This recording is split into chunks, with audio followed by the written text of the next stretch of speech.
ഇവർക്ക് അവാർഡ് കിട്ടിയ കാര്യവും വേറെ കാര്യങ്ങളൊക്കെ പറഞ്ഞുകൊണ്ടിരിക്കുകയാണ്.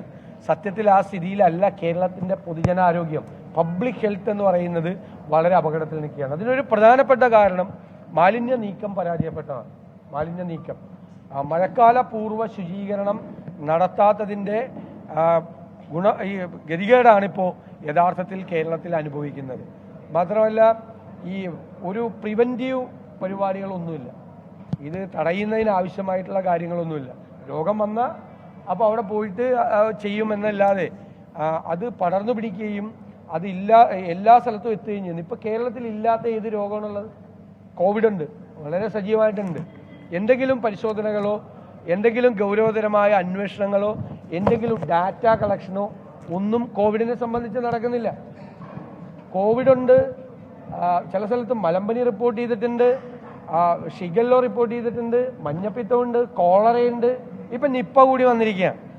അപ്പോൾ അത് ഒരു വളരെ നമ്മൾ പറഞ്ഞതുപോലെ അപകടകരമായ ചില മുന്നറിയിപ്പുകളാണ് പൊതുജനാരോഗ്യവുമായി ബന്ധപ്പെട്ട് കേരളത്തിലുള്ളത്.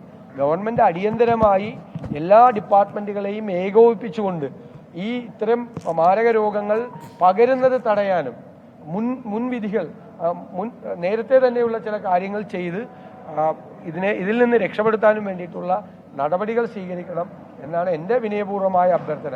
നമ്മളിത് പറയുമ്പോൾ സർക്കാരിനെ കുറ്റപ്പെടുത്താനാണ് എന്ന രീതിയിലാണ് മന്ത്രിമാർ പറയുന്നത്. പക്ഷെ നമ്മൾ നിയമസഭയിൽ പറഞ്ഞ അതേ കാര്യമാണ് സംഭവിച്ചുകൊണ്ടിരിക്കുന്നത്. സർക്കാർ നടപടി സ്വീകരിക്കണം എന്നാണ് എനിക്ക് അഭ്യർത്ഥിക്കാനുള്ളത്. എല്ലാവരും സഹകരിക്കണം.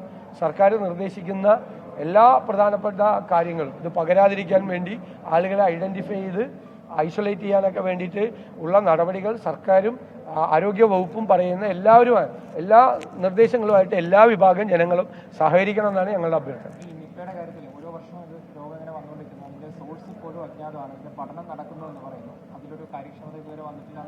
അതാണ് ഞാൻ പറയുന്നത്. ഒരു പഠനവും നടക്കുന്നില്ല, ഒരു ഡാറ്റ കളക്ഷൻ നടക്കുന്നില്ല, ഒന്നും നടക്കുന്നില്ല. ഇപ്പം ഞങ്ങളൊരു കാര്യം പറഞ്ഞു, ഈ കോവിഡിന് ശേഷം കേരളത്തിലെ മരണനിരക്ക് വർദ്ധിച്ചിട്ടുണ്ട് ഗൗരവമായി. ഞങ്ങളത് ഒരുപാട് സ്ഥലത്ത് പരിശോധിച്ചതിന് ശേഷമാണ് പറഞ്ഞത്. എന്തുകൊണ്ട് മരണനിരക്ക് വർദ്ധിച്ചിരിക്കുന്നു? കോവിഡിൻ്റെ പോസ്റ്റ് കോവിഡ് ഇഫക്റ്റ് ആണോ? ഒന്ന്. രണ്ട്, ഈ വാക്സിനേഷനുമായി ബന്ധപ്പെട്ട് ഇങ്ങനെ പറയുന്നത് പോലുള്ള വല്ല പ്രശ്നങ്ങളുമാണോ? ആരാണ് മരിക്കുന്നത്? മരിക്കുന്നവരുടെ ഏജ് ഗ്രൂപ്പ് എന്താണ്? ഏതെല്ലാം കാര്യം ഇപ്പോൾ കൊളാപ്സ് ചെയ്ത് മരിക്കുന്നുണ്ട്, കാർഡിയാക് കംപ്ലൈന്റ് വന്ന് മരിക്കും. സംസ്ഥാനത്ത് വീണ്ടും നിപ്പ ബാധിച്ച് മരണം ഉണ്ടായിരിക്കുന്നു എന്നുള്ളതാണ്. 14-കാരൻ ചികിത്സയിലായിരുന്നു. ആ കുട്ടിയുടെ മരണം അല്പസമയം മുൻപ് സ്ഥിരീകരിച്ചു. 11:30 മരണമുണ്ടായത്. ഇന്ന് രാവിലെ 10:50 ഹൃദയാഘാതം ഉണ്ടാകുന്നു. അതേ തുടർന്നാണ് മരണം സ്ഥിരീകരിച്ചത്.